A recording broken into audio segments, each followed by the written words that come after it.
মোহাম্মদবাজারের এক দাদা ফোন করে জানান উনি রাস্তার বেশ কিছু কুকুরকে খাবার দেন এবং যত্ন করেন। তার মধ্যে একটি রাস্তার কুকুরের সামনের পা অ্যাক্সিডেন্টের কারণে কেটে যায় এবং সেখানে ট্রিটমেন্টের ব্যবস্থা না থাকার কারণে সেখানে ইনফেকশন শুরু হয়ে যায়।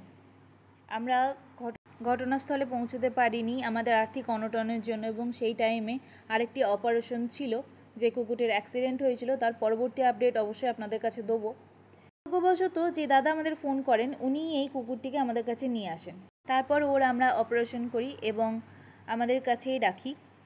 দীর্ঘ ট্রিটমেন্টের পর বর্তমানে কুকুরটি সম্পূর্ণ সুস্থ। ওর সঙ্গে একটা আলাদাই সম্পর্ক তৈরি হয়ে গিয়েছিল এই 1-1.5 মাসে।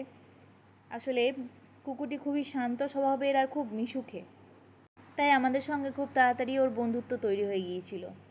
সত্যি বলতে যেদিন ওকে নিতে আসে সেদিন আমাদের মন চাইছিল না ওকে ছাড়তে, কিন্তু আমাদেরও একটা ক্যাপাসিটি আছে, আমরাও সবাইকে রাখতে পারবো না।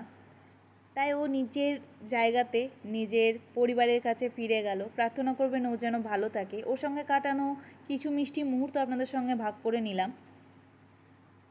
বর্তমানে কুকুরটি সম্পূর্ণ সুস্থ এবং ফিরে গেল তার নিজের ঘরে। এটাই আমাদের কাছে সবথেকে বড় পাওনা। ধন্যবাদ আপনাদের সকলকে যারা এই অসহায় প্রাণীদের ভালোবাসেন, আগলে রেখেছেন। আমরা চেষ্টা করব আপনাদের পাশে থাকার, আপনাদের সাহায্য করার। প্রার্থনা করবেন আমরা সকল আর্থিক অনটন কাটিয়ে যেন ওদের জন্য এইভাবেই কাজ করে যেতে পারি। আমাদের ভিডিওগুলি আপনাদের কেমন লাগে অবশ্যই জানাবেন। আপনাদের প্রত্যেকটি পজিটিভ কমেন্ট আমাদের নতুনভাবে কাজ করার মানসিক উদ্যোগ দেয়। আসলে আমরা অনেক নেগেটিভিটি সহ্য করি, তো তাই আপনাদের পজিটিভিটি খুব দরকার। স্ন্যাক্স চলছে, স্ন্যাক্স ডিনারের পর স্ন্যাক্স চলছে।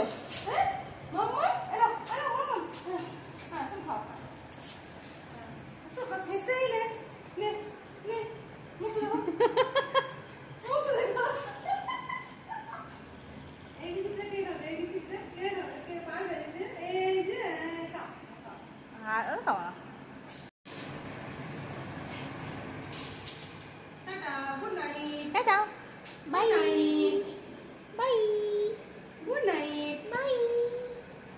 ভাবলু, এটা ভাবলু, এটা ভাবলু দা।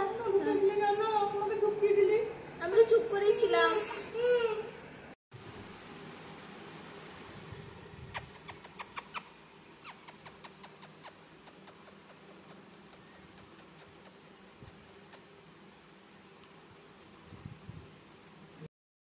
নিজের পরিবারের কাছে ফিরে যাওয়ার আগের দিন ওর সঙ্গে কাটানো আমাদের এটা শেষ মুহূর্ত। ভালো থাকিস বাবু, সুস্থ থাকিস, আর কোনোদিন যেন কোনো বিপদ না হয় তোর, এটাই প্রার্থনা করব।